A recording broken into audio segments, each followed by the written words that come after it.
Well, thank you for making the time to come on the channel, Jason. Good to see you again. How are you? I'm well, thank you, Drew. I'm doing pretty good. Happy to be here. I guess you have some questions for me. We all had all kinds of questions with our first little round of Easter eggs, so I've actually compiled some of my favorite comments or Okay. suggestions or just where people's headspace are at if you're comfortable looking at them. Sure, I am, and I just want to say, yeah, we were able to squeeze this in. Had a very productive day, wrapping up a couple of final production details on, of course, this vehicle right here. That's our most important focus and has been for over 2 years or Yes, I more. think that's a good point to lead on because that was definitely the overwhelming concern whenever people see these things are, hey, why aren't you focusing more on the first vehicle? That needs to get out first. But it sounds like Sure. these are nowhere near detracting from that. No, and let me be very clear on that. All these concepts were part of the process, part of the design process in understanding the core values and the foundational aspects and advantages of the Aptera brand and what it means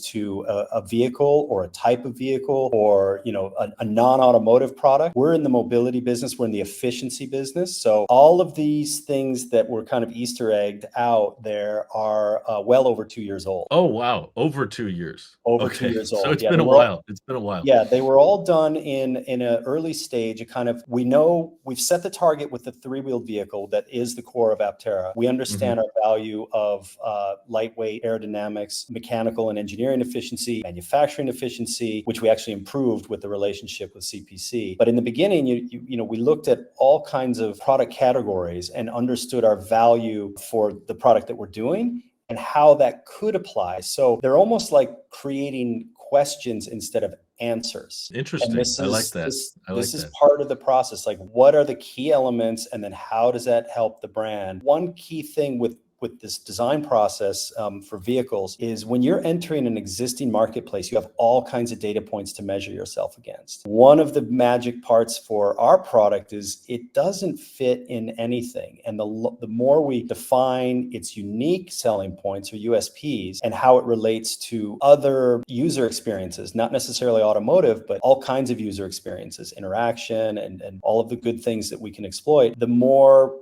it helps us to define our product in its own space. Absolutely, well said. Well, I think a lot of the commentary from the audience that saw the Easter eggs and kind of these designs, which you're now saying are a few years old, is obviously how do you go bigger? The main auto cycle is, of course, super efficiency focused, but I would say one of the few drawbacks it has is just the number of seats. Is a lot of people want to fit the whole family in one vehicle. Sure.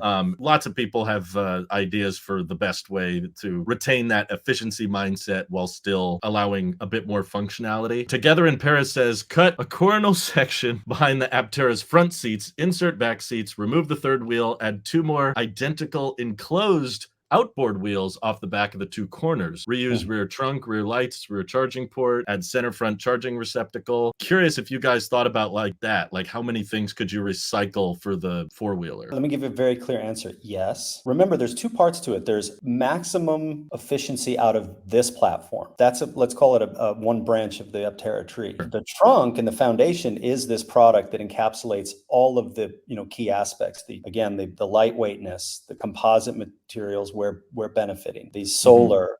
And in this case, the aerodynamics. One of the reasons you see a variety of vehicles is if you remove one of those, do you still have an Aptera? And that's why there are more questions than answers on this exercise. But good question. Yes, it's not that simple. Just do this and add length. One of the biggest benefits to doing some of that exercise back then and then learning more and more about the efficiencies in the production methodology and I'm thinking specifically of the composites with the SMC process, is we can go back and look at how efficiently some of those kind of mainstream products could be made and what advantages that brings. So it almost like we have always believed in the EV platform. We always believed in the composites. We have always believed in the solar. We've always believed in the aerodynamics. Now we have this kind of extra part, which is the efficiency of the manufacturing. So that's going to be a really, really good value for us going forward. I agree. I figured. I think that shape you guys are starting out with does absolutely feel like the most ideal possible design for a two-seater that is still, sociable. They're not in line with each other. And Yes.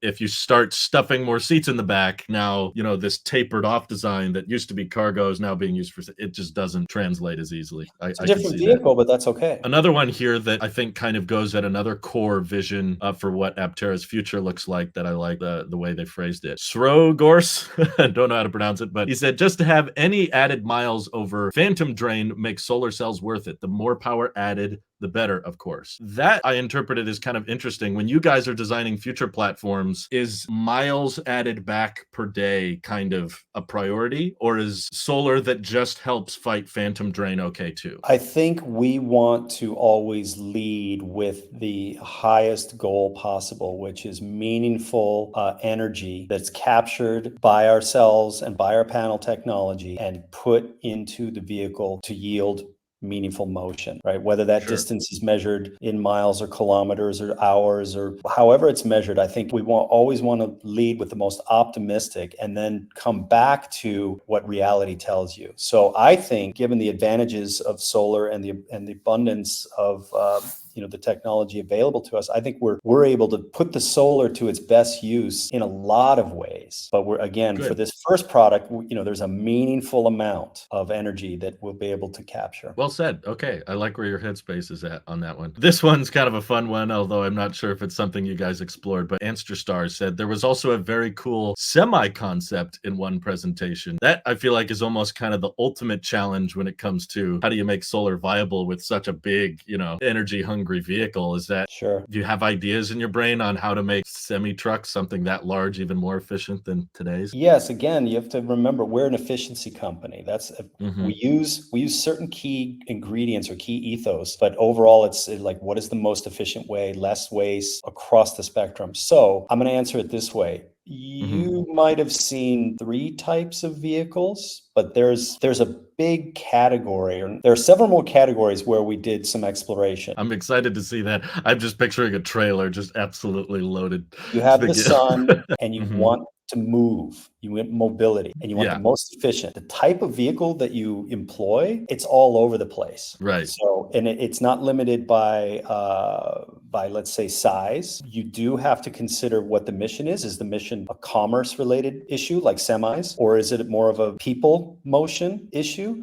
Or is it more of a fun issue? Yeah, I'm sure there's a lot of debate going on, especially with some of the pickup truck mock-ups we've seen. Is like how off-roady do you go versus how efficiency do you go? Because it feels like those almost always fight with each other. There's one more comment, then we'll look at some of the renders you sent, which are awesome. Sure. But this one is kind of a long one, so I won't read the whole thing. But Dean McManus says he likes that the three-wheeled is the one being built for now. That makes sense. Kind of quick path to production, efficiency focus first. His kind of concept that he was hoping to retain that Aptera iconic look is to basically replicate that outward mounted front wheel design for the back so that it qualifies for more tax credits, but extends that kind of main body structure to fit a bit more people. But I'm wondering if it goes back to what you said, is that the most efficient form factor? The goal of the design process that we've employed is, yeah, you can take an existing category, an existing type of vehicle, but once you put it through or you add in the Aptera ingredients, what's left? Is it strong enough where instantly someone can look at it and say, oh, that's probably an Aptera? Now, that's very difficult to do, but it doesn't diminish from the goal. The goal is to Yeah. have that set of uniqueness. So you're not just looking at a badge to differentiate or price point. You're talking about you're buying into a whole universe really of what it means for a product to be an Aptera. Interesting. Well said. Yeah, I personally, to me, whenever I see solar cells and a super aerodynamic design, I just think Aptera anyways. That's kind of all it takes for me. I don't even need the logo. There you go. Then that's on the right track. You want to be reminded. Like, look, honestly, you can see, we look for patterns, right? We look for patterns and we Yes. say, oh, that's like and you fill in the blank. Recent show vehicle from another company, or if it's, why don't they do this? Like, you're always looking for the pattern of like, that reminds me of this. So that's a very normal thing. And with this exercise that, we still refer to it. There's two facets to it also. One is, after a couple of years now, what still kind of holds its essence and beauty? Like, what just looks, that's just, it's gone away. I'm not attached to that anymore. You also have a Yeah. moving target with the taste of the the user, like what's acceptable? Like, is there a place for a low slung sedan, or is it really like, no, I want a higher H point and better ingress and egress? We're all going to personalize what we want. You have what you want. Everybody on the YouTubes has what they want, or in the social media world. So everybody has their desire to like, I want this, and that's great. And you want the ability to choose. Again, looking at like, we went to several different categories of vehicles, from one person to many people, and very quickly and efficiently said, put the ingredients there. What does that look like? Is this a viable path? That's purely from a design side. And then part of the exercise was also from kind of a strategic side. So there's strategy, there's design, and design, I'm including all the engineering and all the efficiencies of that we want to bring to that. There is no decision on what exactly the product is. We've got, again, back to this one, we've got this one, we're very close to like finalizing everything. We're enjoying the back and forth with the suppliers on materials and all that stuff. This is the best time right before you kind of together in one vehicle that becomes 1,000, that becomes 10,000. But we wouldn't be doing our job correctly from the beginning if we didn't see and kind of maintain the sense of what else can we do now that we've proven out these core values. This render you just sent over, which has a very bright future, I think, ahead. I love seeing all these vehicles all ready to go, coming right out the factory. But we can kind of see around here, we've got some van vehicles. But yeah, I wanted to focus a little bit on that pickup truck design. It's such a beautiful execution, I think, of two very, very different categories. A pickup truck is almost by nature the opposite of like aerodynamic, blurring those two, finding that sweet spot. It's got to be challenging. Challenging, but the challenge is just another term for fun, and really putting like it's a brain exercise. Like when you say, oh, you don't do a pickup, why would you say don't do a pickup? For me, the approach would be, and this is the tack that we took with the team. We had some brilliant interns and we had some good contract designers that helped out on this again early on. When you say pickup, how do you define, or more importantly, redefine what that could be? Is it important to bring aerodynamics? Is it important to bring lightweight? Is it important to bring all of these things? And it turns out the answer is yeah, why not? And the same goes for any other category. Like, what are the efficiencies that we can bring into it? Off-roading or pickup, or it depends. Is it a utility pickup? Is it meant for high speed? Is it meant for low speed? Is it truly off-road, or is it the image of utility with the capability and the performance, or the advantage of four-wheel drive or all-wheel drive, right? If we decide to grow into a kind of, more of an automotive product company, what's the best-selling vehicle right now? What's coming up in sales? Are there any crossovers? What dominates now? There's always the, let's say, desire to not so much fit in, but understand what your core values are and how to best put them in your next product. I'm glad you brought up the fact that pickups are so popular, because that does make it feel kind of like the natural evolution. That's where people are going to push you to go towards. Or the fact that there's commenters that jumped straight out and just said, oh, don't do a pickup because they're about efficiency, which I feel like almost eggs you on in a way. Like, oh, that's why we should tackle it next, because everyone assumes if it's a pickup, it can't be efficient. It's almost like that's the form factor calling you the most in a way. You're exactly right. And you want to always be, again, since we're defining the product instead of the category defining us and having to meet all those metrics. When you think about where the efficiencies could be gained in a pickup or a utility or lifestyle type vehicle, it's wide open for the things that we stand for. Absolutely. Now, is it too far off for me to ask things like, would you, for aero advantages or highway versus off-road, would you want a variable like air suspension, or is that too future?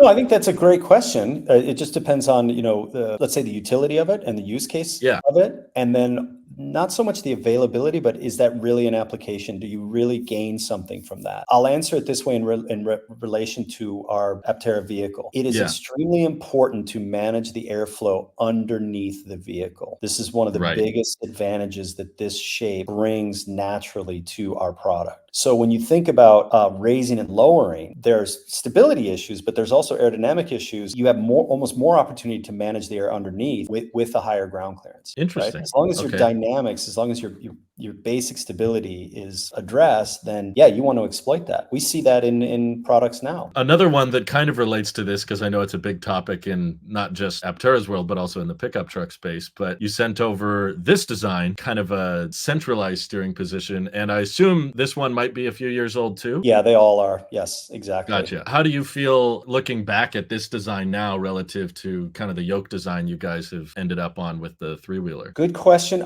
This is related to a different type of product completely. Oh, gotcha. It's not a question of the yoke. It's a question of kind of the seating position more so, and the type of vehicle that you're commanding. Yeah, centered positioning has a lot of, I'm sure, pros and cons depending on the form factor. So I'm guessing that wouldn't be the case with the pickup truck design, you're thinking? Probably not. I don't see the necessity there, but Yeah. there's once you get into the type of vehicle, there's a kind of a range that you want to explore in order to basically raise the bar. One of the ranges is, imagine a perfect scenario, like there's just no, let's say, damage. There's no inclement weather. Like you just want to go to almost the most pure state of use cases and kind of discover things. Then you want to be very realistic. Like, okay, this needs to be extremely robust. It has to fight the elements. It has to not rust. It has to be strong, not break. So you want to have this whole range during that process. Some of this one, which we saw a blurry photo of, and then thanks to you, I got a much higher resolution copy of now.